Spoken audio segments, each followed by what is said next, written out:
रूस और अफगानिस्तान के बीच हुई एक खुफिया डील ने इस्लामाबाद से लेकर रावलपिंडी तक भूचाल ला दिया है। वो आतंकिस्तान जो कल तक अफगानिस्तान की सीमा में घुसकर एयर स्ट्राइक करने की धौंस पट्टी दिखाता था, आज उस आतंकिस्तान की बोलती बंद हो चुकी है।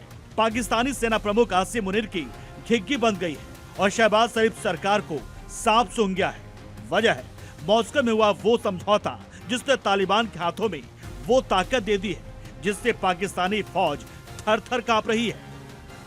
तालिबानी रक्षा मंत्री मुल्ला याकूब के एक सीधे चैलेंज ने मुनीर की सेना को घुटनों पर ला दिया है।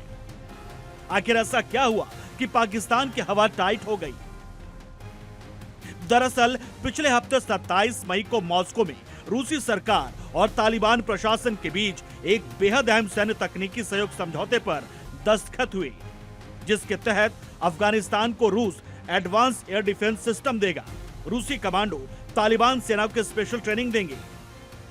अमेरिकी और पुराने हथियारों को अपग्रेड करने में रूस तकनीकी मदद करेगा।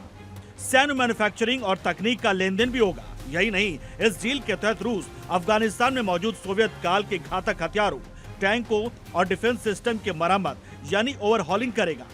इतना ही नहीं, ये डील भविष्य में बड़े रूसी हथियारों को एडवांस एयर डिफेंस सिस्टम की सप्लाई का रास्ता भी साफ कर रही है। मैं विश्व की सुरक्षा में उनके महत्वपूर्ण योगदान के लिए रूस को धन्यवाद देना चाहता हूं।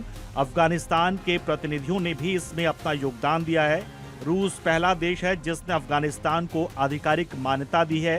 रूस पश्चिम और विश्व में एक महत्वपूर्ण देश है। रूस के साथ हमारे मजबूत संबंध हैं। अफगानिस्तान और रूस के लोगों और इतिहास के साथ बहुत मजबूत संबंध हैं। यानी जो तालिबान अब तक सिर्फ गुरिल्ला वॉर लड़ता था, अब वो रूसी तकनीक से लैस होकर एक प्रोफेशनल और बेहद खतरनाक फौज में बदलने जा रहा है। रूस से हरी झंडी मिलते ही तालिबान के तेवर सातवें आसमान पर पहुंच गए हैं।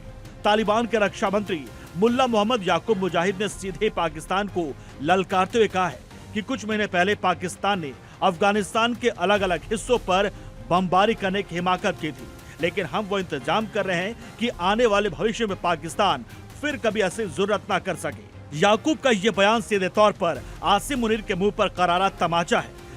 पाकिस्तान के रक्षा मंत्री ख्वाजा आसिफ, जो मई के महीने तक अफगानिस्तान में घुसकर बड़ी कार्रवाई करने की गीदड़ भभकी दे रहे थे, आज इस डील के बाद दुम दबाकर बैठ गए हैं। पाकिस्तान के सैन्य थिंक टैंक अच्छी तरह जानते कि अगर रूस ने तालिबान को एंटी एयरक्राफ्ट मिसाइलें या आधुनिक डिफेंस सिस्टम दे दिया तो पाकिस्तान के लड़ाकू विमान कभी अफगानिस्तान की सीमा को पार नहीं कर पाएंगे।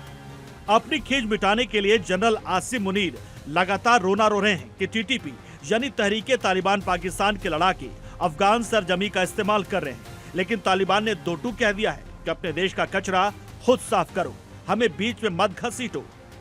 अब हालत यह है कि पाकिस्तानी सेना और शहबाज सरकार इस डील पर खुलकर भी कुछ बोलने से बच रही है। उन्हें डर है कि अगर मुंह खोला तो मॉस्को और काबुल दोनों तरफ से ऐसा करारा जवाब मिलेगा कि बची खुची इज्जत भी नीलाम हो जाएगी। साफ है, खुद को बड़ा सुरमा समझने वाले आतंकिस्तान यानी पाकिस्तान ने अफगानिस्तान से पंगा लेकर अपने ही पैर पर कुल्हाड़ी मार ली है। तालिबान के लड़ाके पहले ही पाकिस्तानी फौज को कई बार सीमा पर दौड़ा दौड़ाकर पीट चुके हैं और उनकी ऐसी तैसी कर चुके हैं। अब रूस के साथ हुई इस महाडील ने पाकिस्तान के ताबूत में आखिरी कील ठोक दी है। शहबाज शरीफ की कंगाली से जूझ रही सरकार और मुनीर की पिट चुकी सेना के पास अब चुपचाप तमाशा देखने के अलावा कोई रास्ता ही नहीं बचा है। Bureau report, C media.